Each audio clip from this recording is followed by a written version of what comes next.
നമസ്കാരം. എഫ് ടോക്കിലേക്ക് എല്ലാവർക്കും സ്വാഗതം.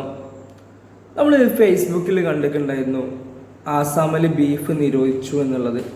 ശരിക്കും ഈ ബീഫ് നിരോധനം രാഷ്ട്രീയ ലക്ഷ്യമാണോ, അതോ വിശ്വാസം സംരക്ഷിക്കലാണോ, അതോ ബിസിനസ്സാണോ എന്നാണ് നമ്മളിവിടെ നോക്കാൻ പോകുന്നത്.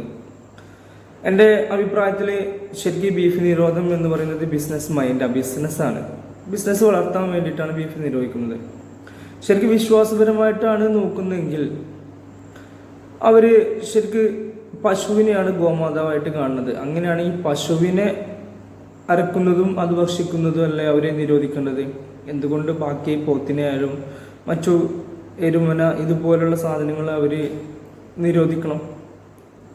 അപ്പോൾ ബീഫ് നിരോധനം വിശ്വാസപരമായിട്ടാണെങ്കിൽ അവർ ദൈവത്തെ പോലെ കാണുന്ന പശുവിനെ മാത്രം നിരോധിച്ചാൽ മതി. പക്ഷേ ഇവിടെ നിരോധിക്കുന്നത് മൊത്തത്തിൽ അറിവുകളെ തന്നെ അവർ നിരോധിക്കുന്നു എന്നുള്ളതാണ്. അപ്പോൾ വിശ്വാസപരമായിട്ടല്ല അവരെന്ത് ചെയ്യുന്നത്, ഈ ബീഫ് നിരോധിക്കുന്നത്. പിന്നെ പറയുന്നത് രാഷ്ട്രീയം. ഒരു 50% രാഷ്ട്രീയ ലക്ഷ്യങ്ങളും അവർക്കുണ്ടാവും. കാരണം അറിവില്ലാത്ത കുറേ ജനങ്ങൾ നമ്മുടെ നാട്ടിൽ ജീവിക്കുന്നുണ്ട് എന്നുള്ളതാണ്. നമ്മളെ കേരളത്തിലും അറിവില്ലാത്ത ആളുകൾ കുറേ ഉണ്ട്. അപ്പോൾ ഉത്തരേന്ത്യയിൽ എത്രത്തോളം ഉണ്ടാകും എന്ന് നമുക്ക് വിചാരിച്ചാലറിയാം.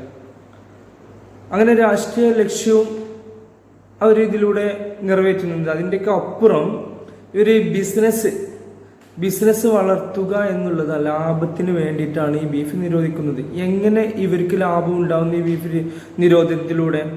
നമുക്കറിയാം, ഇന്ത്യ ലോകത്ത് തന്നെ ഏറ്റവും ബീഫ് കയറ്റുമതിയിൽ, ബീഫ് എക്സ്പോർട്ടിൽ ഏറ്റവും മുൻപന്തിയിൽ രാജ്യങ്ങളിൽ നിൽക്കുന്ന ഒരു രാജ്യമാണ് ഇന്ത്യ എന്ന് പറയുന്നത്. ഇന്ത്യയിൽ നിന്ന് ഒട്ടനേകം ടൺ കണക്കിന് ബീഫുകൾ മറ്റു രാജ്യങ്ങളിലേക്ക് കയറി പോകുന്നുണ്ട്. ഞാൻ UAE വർക്ക് ചെയ്ത ഒരാളാണ്. UAE വർക്ക് ചെയ്യുന്ന സമയത്ത് ഞാൻ അവിടെ ഇന്ത്യൻ കമ്പനികളായ പല കമ്പനികളും ബീഫ് കമ്പനികൾ കണ്ടിട്ടുണ്ട്. അപ്പം അങ്ങനെയാണെങ്കിൽ ഈ കയറ്റുമതി അവർ നിരോധിക്കണ്ടേ? ബീഫ് അറുക്കലും അത് ഉപയോഗിക്കലും വിശ്വാസപരമായിട്ടാണ് അവർ നോക്കുന്നെങ്കിൽ ഈ കയറ്റുമതിയും അവരെന്ത് ചെയ്യണം? നിരോധിക്കണം. എന്തുകൊണ്ട് നിരോധിക്കുന്നില്ല? ചോദ്യം നമ്പർ 1 അതാണ്. എന്തുകൊണ്ട് അവർ കയറ്റുമതിയും മറ്റു കാര്യങ്ങളും അവർ നിരോധിക്കുന്നില്ല? പല കമ്പനികളോട് കയറ്റുമതി ചെയ്യുന്ന പല ബീഫ് കമ്പനികളോട് വർക്ക് ചെയ്യുന്നുണ്ട്. എന്തുകൊണ്ട് ആ കമ്പനികളെ പൂട്ടിക്കുന്നില്ല, സമരം ചെയ്ത് പൂട്ടിക്കുന്നില്ല? സാധാരണ ജനങ്ങൾ ബീഫ് കഴിച്ചു എന്നത് പേരിൽ തല്ലിക്കൊല്ലുന്ന ജനങ്ങൾ എന്തുകൊണ്ട് ഈ കമ്പനിക്കെതിരെ തിരിയുന്നില്ല? ചിന്തിക്കേണ്ട കാര്യം തന്നെയല്ലേ? അപ്പോൾ എങ്ങനെ ഇവർക്ക് ഈ ബീഫ് നിരോധനത്തിലൂടെ എങ്ങനെ ലാഭം ഉണ്ടാക്കുന്നു എന്നാണ് നമ്മളോട് ചർച്ച ചെയ്യാൻ പോകുന്നത്. നമുക്കറിയാം, മാർക്കറ്റിൽ ഈ ബീഫ് നിരോധിക്കുന്നതോടുകൂടി ഉത്തരേന്ത്യയിലാണെങ്കിലും ആസാമിലാണെങ്കിലും ആ സംസ്ഥാനത്തൊക്കെ കൂടുതൽ ആളുകൾ കൃഷി ബന്ധപ്പെട്ട് ജീവിക്കുന്ന ആളുകളാണ്. അപ്പോൾ കൃഷിപരമായിട്ട് അവർക്ക് എന്ത് വേണ്ടി വരും? ഇങ്ങനെ നാക്കാലികളെ യൂസ് ചെയ്യേണ്ടി വരും. അങ്ങനെ കന്നുകാലികളെ യൂസ് ചെയ്ത് ഒരു നിശ്ചിത സമയം കഴിഞ്ഞാൽ ഇത് ശരിക്കും അറിവിന് കൊടുക്കുക ചെയ്യുക. അത് ഉപയോഗശൂന്യമാകും എന്നുള്ളതാണ്. അല്ലെങ്കിൽ ചത്തുപോകും, അല്ലെങ്കിൽ അവരെന്ത് ചെയ്യും? ഇങ്ങനെ അറിവുകൾക്കും മറ്റു കാര്യങ്ങൾക്കും, ഇപ്പോൾ പാലിന് വേണ്ടി യൂസ് ചെയ്യുന്ന ആളുകളാണെങ്കിൽ അത് കഴിഞ്ഞാൽ, ഇപ്പോൾ എരുമയൊക്കെ ഉത്തരേന്ത്യയിലും മറ്റു സംസ്ഥാനങ്ങളും നമ്മുടെ തമിഴ്നാട്ടിലൊക്കെ എരുമപ്പാൽ യൂസ് ചെയ്യുന്നുണ്ട്. അപ്പോൾ ഒരു നിശ്ചിത സമയം കഴിഞ്ഞാൽ പാൽ വരുമാനം നിന്ന് അവരെന്ത് ചെയ്യും? ഇത് ഇങ്ങനെയുള്ള മാംസമാക്കാൻ വേണ്ടിയിട്ട് കൊടുക്കും. അപ്പം അങ്ങനെ ബീഫ് നിരോധിക്കുന്നതോടുകൂടി അവർക്ക് എന്ത് ചെയ്യും? അവർക്കത് കൊടുക്കാനുള്ള ഒരു അവസരം നഷ്ടപ്പെടുന്നു. അപ്പോൾ ആസാമിലുള്ള ജനങ്ങൾക്ക് എന്ത് ചെയ്യാൻ പറ്റില്ല? ഈ കന്നുകാലികളെ മാർക്കറ്റിൽ അറക്കാനും കാര്യങ്ങളും പറ്റാത്തത് കൊണ്ട് അവർ വിൽക്കാൻ ബുദ്ധിമുട്ടുന്ന സമയത്ത് ഈ നമ്മളെ എക്സ്പോർട്ടിംഗ് ബീഫ് കമ്പനികളെ ഏജൻസികളും അല്ലെങ്കിൽ അതുമായി ബന്ധപ്പെട്ട ആളുകൾ ഇവരെ സമീപിച്ച് ഇവർക്ക് എന്ത് ചെയ്യും? മാർക്കറ്റിൽ നിന്നും കുറഞ്ഞ പൈസക്ക് അവർ ഇപ്പോൾ ബീഫ് നിരോധിച്ചിട്ടില്ലെങ്കിൽ ഇന്ത്യൻ മാർക്കറ്റിൽ തന്നെ അതെന്താവും? നല്ല വിലയിൽ വിറ്റുപോകും. അപ്പം ഇങ്ങനെ ബീഫ് നിരോധിച്ചു കഴിഞ്ഞാൽ ഇന്ത്യൻ മാർക്കറ്റിൽ ആ ബീഫിന് ഡിമാൻഡ് കുറയുകയും അങ്ങനെ ഈ കന്നുകാലികൾക്കുള്ള വില കുത്തനെ ഇടിഞ്ഞു പോകും. അങ്ങനെ ഇടിഞ്ഞു പോകുമ്പോൾ ഇങ്ങനെ ഈ ബീഫ് കയറ്റുമതി ചെയ്യുന്ന കമ്പനികൾക്ക് എന്താവും? ഒട്ടനവധി കന്നുകാലികളെ കുറഞ്ഞ വിലയിൽ അവർക്ക് കിട്ടും. അങ്ങനെ കിട്ടാൻ വേണ്ടിയിട്ടാണ് ഈ ബീഫ് നിരോധനം കൊണ്ടുവരുന്നത് എന്നാണ് എൻ്റെ യുക്തിപരമായി ചിന്തിക്കുമ്പോൾ എനിക്ക് തോന്നുന്നത്. വിശ്വാസപരമായിട്ടാണെങ്കിൽ അവർ ഈ കമ്പനികൾ തന്നെ പൂട്ടിക്കാനുള്ള കാര്യങ്ങൾ ചെയ്യണ്ടേ? അതുപോലെ തന്നെ രാഷ്ട്രീയ ലക്ഷ്യങ്ങൾ ജനങ്ങളെ വിഡ്ഢികളാക്കിക്കൊണ്ട് രാഷ്ട്രീയ ലക്ഷ്യങ്ങൾ നേടിയെടുക്കാൻ വേണ്ടിയിട്ടാണ് അവരിങ്ങനെ ചെയ്യുന്നത്. അല്ലെങ്കിൽ വിശ്വാസപരമായിട്ടാണെങ്കിൽ നിങ്ങൾ ചിന്തിച്ചു നോക്കുക, തീർച്ചയായിട്ടും എന്ത് ചെയ്യണം?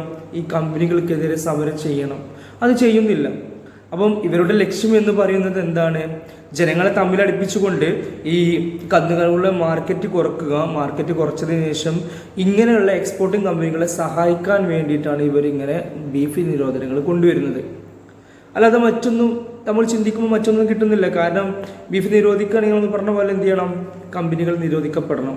അങ്ങനെ നിരോധിക്കപ്പെടാത്തത്തോളം കാലം നമുക്ക് ചിന്തിക്കുമ്പോൾ നമുക്ക് കിട്ടുന്നത് അവർക്ക് സാധനങ്ങൾ ചീപ്പ് റേറ്റിൽ കിട്ടാൻ വേണ്ടിയിട്ടാണ് ഇങ്ങനെയുള്ള ബീഫ് നിരോധനങ്ങൾ ചെയ്യുന്നത്. അപ്പോൾ തീർച്ചയായിട്ടും നമ്മൾ ചിന്തിക്കുക, ബുദ്ധിയുള്ളവർ യുക്തി കൊണ്ട് ചിന്തിക്കുക. ഇങ്ങനെയുള്ള ബീഫ് നിരോധനം എന്ന് പറയുന്നത് അവരുടെ മാർക്കറ്റിൽ കുറഞ്ഞ വിലയ്ക്ക് അവർക്ക് കിട്ടാനും അവരുടെ ലാഭം ഉയർത്താനും വേണ്ടിയിട്ടാണ്. ജനങ്ങൾ തമ്മിൽ ബീഫ് തിന്നതിൻ്റെ പേരിൽ തല്ലിക്കൊന്ന രാജ്യത്ത് ഇങ്ങനെ എക്സ്പോർട്ടിംഗ് കമ്പനികൾ ഇങ്ങനെ വളർന്നുകൊണ്ടിരിക്കുമ്പോൾ അത് തീർച്ചയായിട്ടും ഒരു ബിസിനസ് മൈൻഡേ അല്ല എന്ന് നമ്മൾ ചിന്തിക്കേണ്ടതുണ്ട്. അപ്പോൾ എൻ്റെ നല്ലവരായ എൻ്റെ സുഹൃത്തുക്കളോട് എനിക്ക് പറയാനുള്ളത്, രാഷ്ട്രീയത്തിൻ്റെ പേരിൽ അല്ലെങ്കിൽ വിശ്വാസത്തിൻ്റെ പേരിലോ ഇങ്ങനെ ബീഫ് കഴിക്കുന്നുണ്ട് എന്ന കാരണം കൊണ്ട് തല്ലിക്കൊല്ലുന്ന ജനങ്ങളോടാണ് എനിക്ക് പറയാനുള്ളത്. ഇതൊക്കെ നിങ്ങളെ കബളിപ്പിച്ചുകൊണ്ട്, നിങ്ങളെ വിഡ്ഢികളാക്കിക്കൊണ്ട്, നിങ്ങളെ കൈതകളാക്കിക്കൊണ്ട് ഇതിൻ്റെ പുറം ഭാഗത്ത് ഒരു ജനത ലാഭം കൊയ്യുന്നുണ്ട് എന്നാണ് എനിക്ക് നിങ്ങളോട് പറയാനുള്ളത്. ചിന്തിക്കുക. അപ്പോൾ താങ്ക് യു ഫോർ വാച്ചിങ്.